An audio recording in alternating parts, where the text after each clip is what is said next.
সম্মানিত ভাইয়েরা, আমি আপনাদের খেদমতে কোরআনের ছোট্ট একটা সূরা তেলাওয়াত করেছি। আসুন এই সূরার আলোকে কিছু কথা এই চমৎকার রজনীতে আমরা শুনবার চেষ্টা করি। এই সূরাটি মাক্কি সূরা, কোরআনের 102 নম্বর সূরা। সূরাটির নাম সূরাতুত তাকাসুর। সূরাটির নাম কি? আত-তাকাসুর। ছোট্ট সাইজের একটি সূরা, অনেকের মুখস্থ আছে না নাই? বিশ্বনবী একবার রাত্রিবেলা সাহাবাদেরকে বললেন, তোমাদের মধ্যে কে আছো রাতের বেলা 1000 কোরআনের আয়াত করে বিছানায় ঘুমোতে যাবা? হাত তোলো। কেউ হাত তোলে না। ওমি 1000 আয়াত কি বাড়ির কাছের কথা? কথা বলেন। বিশ্বনবী বললেন, কে আছো তোমাদের মধ্যে রাত্রিবেলায় বিছানায় ঘুমোতে যাওয়ার আগে 1000 কোরআনে কারীমের আয়াত তেলাওয়াত করে ঘুমাতে যাবা? দাঁড়াও। কোন সাহাবী দাঁড়ায় না। বিশ্বনবী ডানে তাকায়, বায়ে তাকায়, সামনে তাকায়, কেউ হাত তোলে না। বিশ্বনবী বললেন, ও সাহাবারা, এবার বলো তোমাদের মধ্যে কে কে আছো সূরাতুত তাকাসুর পরে রাত্রে বিছানায় ঘুমোতে যেতে পারবা? এবার সব হাত উঠে গেছে। সুবহানাল্লাহ পড়েন। বিশ্বনবী বললেন, তোমাদের মধ্যে যদি কেউ রাত্রিবেলা একবার সূরাতুত তাকাসুর তেলাওয়াত করে বিছানায় ঘুমোতে যাও, আমল নামায় 1000 আয়াত তেলাওয়াতের সওয়াব দিয়ে দিবে কে? চিৎকার করে আল্লাহু আকবার। একবার রাতে পড়বেন, 1000 কোরআনের আয়াত তেলাওয়াতের সওয়াব আমল নামায় চলে যাবে। পড়েন আলহামদুলিল্লাহ। আত-তাকাসুর। আত-তাকাসুর মানে সম্পদ নিয়ে, প্রাচুর্যতা নিয়ে, অর্থ নিয়ে বাড়াবাড়ি করা, গর্ব করা, অহংকার করা।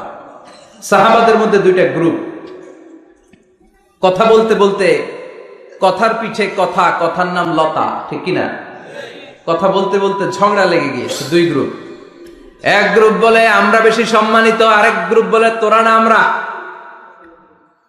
একদল বলে আমাদের ওটের সংখ্যা বেশি, তোমাদের এত ওট নাই। আরেক দল বলে আমাদের ছাগলের সংখ্যা বেশি, তোমাদের এত ছাগল নাই। আরেক দল বলে আমাদের দলে নেতা খেতার সংখ্যা বেশি, তোদের দলে কোনো নেতা নাই। এই কথা নিয়ে ঠেলাঠেলি আছে না নাই? তার মানে সাহাবারা দুনিয়ার ভোগের সামগ্রী, দুনিয়ার সম্পদ, ক্ষমতা নিয়ে পরস্পর ঝগড়া শুরু করে দিল। সাহাবীদের সাথে বিষয়টা মানায় না। সাহাবীদেরকে শিক্ষা দেওয়ার মাধ্যমে গোটা বিশ্বের জন্য আল্লাহ মেসেজ হিসেবে ওই মুহূর্তে সূরাটা নাজিল করে বললেন, আলহাকুমুত তাকাসুর হাত্তা যুরতুমুল মাকাবির। পড়েন আল্লাহু আকবার। আল্লাহ বললেন, আলহাকুমুত তাকাসুর, সম্পদের প্রাচুর্য তোমাদেরকে পাগল বানিয়ে দিয়েছে। হাত্তা যুরতুমুল মাকাবির, এই সম্পদের প্রাচুর্যতার কথা, মোহের কথা তোমরা বলতে পারবে না যতক্ষণ না তোমরা কবরে যাবা। কই যাবা? কথা বলেন। একদিন মাটির ভেতরে হবে ঘরে মন আমার, কেন বাঁধো দালান ঘরে মন আমার, কেন বাঁধো দালান ঘর। একদিন মাটির ভেতরে হবে ঘরে মন আমার, কেন বাঁধো দালান ঘর। ঠিক না? কবরের ঘর আসল ঘর, এটা আল্লাহ বুঝাতে চাইলেন। হাত্তা যুরতুমুল মাকাবির, মাকবার মানে কবরস্থান, এটার প্লুরাল হলো মাকাবের। আল্লাহ বললেন, এই কবরস্থানে যাওয়ার আগ পর্যন্ত দুনিয়া কামানোর লোভ আর লালসা তোমাদের কমবে। আলহাকুমুত তাকাসুর, দুনিয়ার প্রাচুর্যের লোভে পড়ে, মোহে পড়ে তোমরা পাগল হয়ে গিয়েছো। সম্পদ আর অর্থের বড়াই করতে করতে আখিরাতকে তোমরা বেমালুম ভুলে গিয়েছো। এই দুনিয়া আসল দুনিয়া নয়, আসল জগৎ হলো আখিরাতের জগৎ। বলেন ঠিক কি না? আলহাকুমুত তাকাসুর, অর্থ, সম্পদ, বিত্ত, বৈভব, ক্ষমতা, এগুলো অর্জনের আকাঙ্ক্ষা আমাদেরকে পাগল বানিয়ে দিয়েছে। কিসের নেশায় যে আমরা ছুটছি, শুধু ছুটছি, প্রতিযোগিতার প্রতিযোগিতা, কোন দিকে যে যাচ্ছি আমরা নিজেরাও জানি না। জোরে বলেন ঠিক কি না? চাহিদার আমাদের শেষ নাই। যার যত বেশি তার চাহিদা তত বেশি। গাড়ি আছে বাড়ি চাই, বাড়ি আছে নারী চাই, এটা আছে ওটা চাই, ওটা আছে সেটা চাই, এরকম চাহিদা আছে না নাই? যারে আল্লাহ দিয়েছে বেশি তার চাহিদাও তত বেশি। ঠিক কি না? এজন্য আল্লাহ বললেন, আলহাকুমুত তাকাসুর, তোমাদের চাহিদার কোনো কমতি নাই, তোমাদের চাওয়া পাওয়ার কোনো শেষ নাই। যার সাইকেল আছে সে মোটর সাইকেল চায়, মোটর সাইকেল আছে তো প্রাইভেট কার চায়, প্রাইভেট কার আছে মনে মনে ভাবে প্লেনে চড়তে পারলে একটু ভালো হয়, এরপরে কয় হেলিকপ্টার আছে না নাই। যিনি মেম্বার হয়েছেন তিনি ভাবলেন সামনে চেয়ারম্যান হলে একটু ভালো হয়। যিনি আপনাদের ভোটে চেয়ারম্যান হয়ে গেলেন মনে মনে ভাবে এবার যদি একটু পার্লামেন্টে যাইতে পারি খারাপ হয় না, কথা কন। পার্লামেন্টও নিছেন ওনারে, এবার মনে মনে ভাবে একটা মন্ত্রণালয়ের দায়িত্ব যদি পাই খারাপ হয় না, এলাকার উন্নয়ন বেশি বেশি করা যাবে। মন্ত্রীও হয়ে গেছে, এবার মনে মনে ভাবে আর আছে একটা, জোরে কন। ওইটার সুযোগ এই দেশে নাই, ওইটার সুযোগ এই দেশে নাই, হয় উনি নয় উনি, কথা কন। এই দুই ফ্যামিলির বাইরে আমাদের আর কোনো গতি নাই। তো গতি যেহেতু নাই, ওনারা ভালোভাবে চালাক, আমাদের কোনো কথা নাই, জোরে বলেন ঠিক কিনা। যারাই আমাদের নেতা হবে আল্লাহ সুন্দরভাবে তাদেরকে দেশটা চালানোর তৌফিক দাও, পড়ে না আমিন। এজন্য আল্লাহ বললেন আলহাকুমুত তাকাসুরু হাত্তা যুরতুমুল মাকাবির, দুনিয়ার লোভ লালসা প্রতিযোগিতা তোমাদেরকে পাগল বানিয়ে দিয়েছে। পাগল পাগল হয়ে গিয়েছি, আরো চাই, আরো লাগবে, আমার আরো লাগবে, এরকম মানসিকতা আমাদের অন্তরের ভেতরে আছে না নাই? এই মানসিকতারে বলে ফকিরি মানসিকতা, কথা কয়। বারবার যারা চায় রে কি বলেন? ফকিরনি।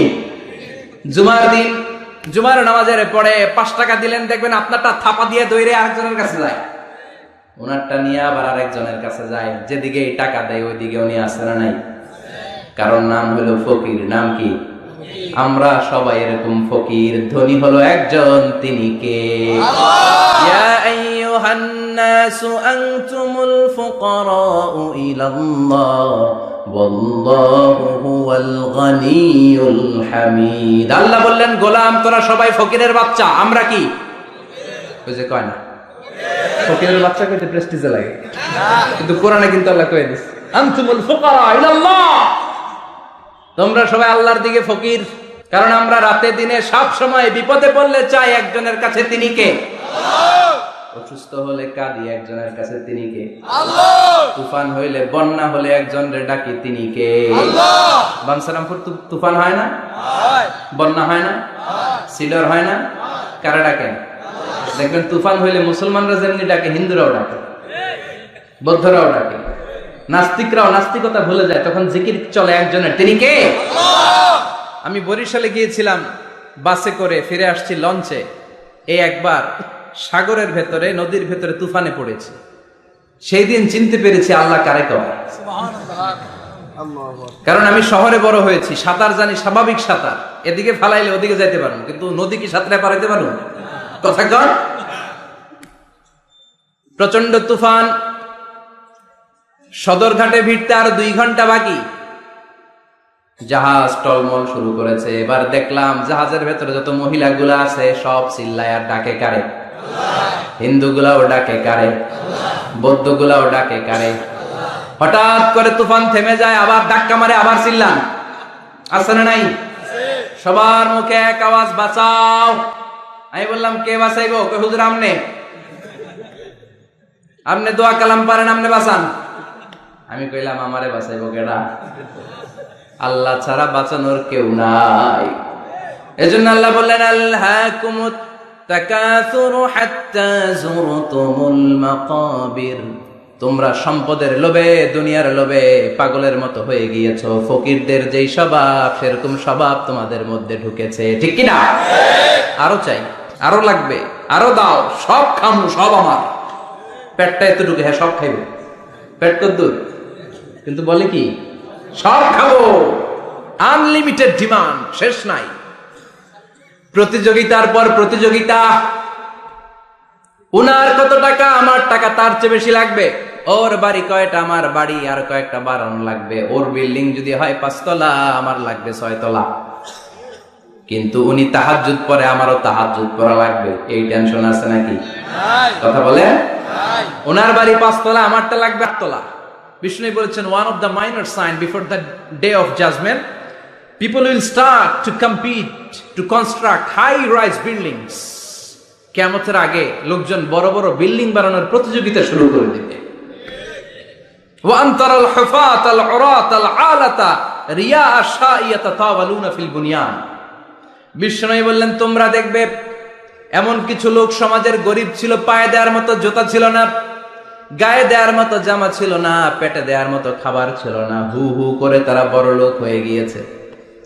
আর সমাজের এদিকে সেদিকে আনাচে কানাচে বিল্ডিং বানানোর প্রতিযোগিতা করতে শুরু করেছে। আছে না নাই? বানসারামপুরে মুরব্বী যারা আছেন একটু বলেন তো, আজ থেকে 20 বছর আগে এরকম এত বিল্ডিং, টাওয়ার, ফাউন্ডেশন ছিল? কথা বলেন, ছিল না। কুমিল্লা শহরে, চট্টগ্রামে, ঢাকায় আজ থেকে 20 বছর আগে এখন যেমনি টাওয়ার বানানোর প্রতিযোগিতা, এগুলো ছিল? কথা বলে। তার মানে এগুলো কিয়ামতের আলামত। একটার পর একটা, একজন বানায় 100 তলা, আরেকজন বানায় 150 তলা, আরেকজন বলে না আমারটা বানাইতে হবে 200 তলা। আছে না নাই? জেদ্দাতে এবার হজে জেদ্দায় দেখলাম যে সবচেয়ে বড় টাওয়ারটা কাজ এখনো শেষ হয় নাই, 19 সালে খুব সম্ভব ওরা কমপ্লিট করতে পারবে। গত 5 বছর ধরে চালাইয়েই যাচ্ছে। কিংডম টাওয়ার 1000 মিটার উঁচু। হিসাব বুঝেন তো? 1000 মিটার মানে কয় কিলোমিটার? 1 কিলোমিটার। একটা বিল্ডিং যদি 1 কিলোমিটার উঁচা হয়, এটার সামনে যে তাকাতে পারবেন? টুপি পরে যাবে না পিছনে? কথা বলেন। 1 কিলোমিটার উঁচু দি কিংডম টাওয়ার, সৌদি আরবের জেদ্দা নগরীতে অবস্থিত। আরেকটা আছে দুবাইতে, বুর্জ আল খলিফা, 818 মিটার উঁচু। কিংডম টাওয়ার হচ্ছে 170 তলা, আর বুর্জ আল খলিফা 163 তলা। কাবা ঘরের পাশে আরেকটা টাওয়ার আছে, জমজম টাওয়ার। এটার দি মক্কা রয়্যাল ক্লক টাওয়ার বলে। হাজী সাহেবরা দেখে আসছেন না? বড় একটা ঘড়ির মনোগ্রামও আছে। এটা 120 তলা। কয় তলা? 120 তলা। চায়নাতে একটা আছে সাংহাই টাওয়ার, তাইওয়ানে একটা আছে দি টাইপেরান 101, 101 তলা।